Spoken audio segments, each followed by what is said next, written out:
Hello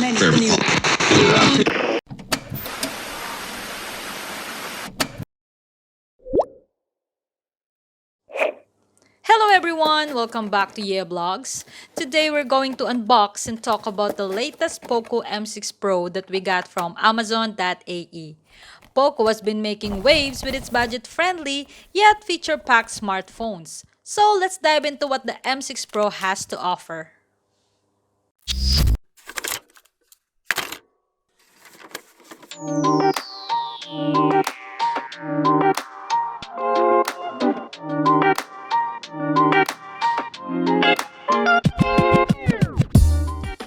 First of all, let's do the unboxing.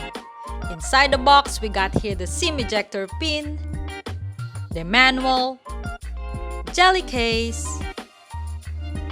the 67 watts turbocharger, and the unit.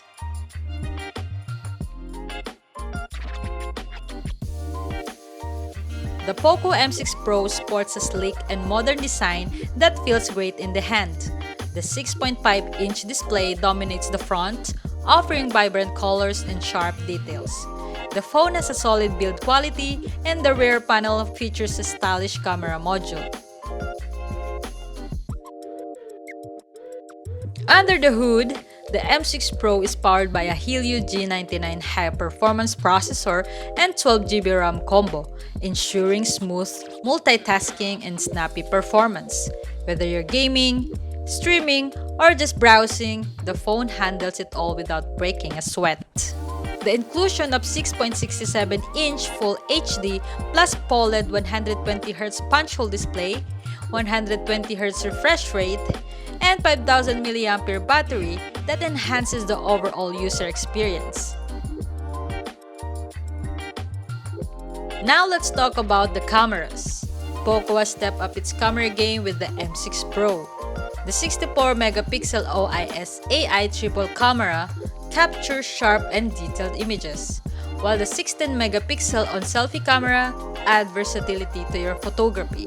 Whether you're into portraits, selfies, landscapes, or macro shots, the M6 Pro has you covered.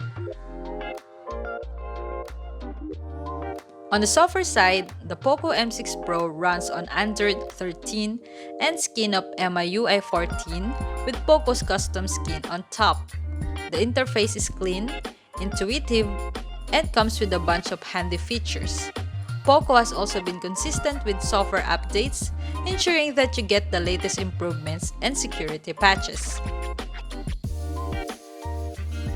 Wrapping it up, the Poco M6 Pro delivers excellent value for its price. With a stylish design, powerful performance, and an impressive camera setup, it's definitely worth considering if you're in the market for a budget-friendly smartphone. Let us know your thoughts in the comments below, and don't forget to like and subscribe for more unboxing, video reviews, and many more. This is Marielle. See you on next vlog.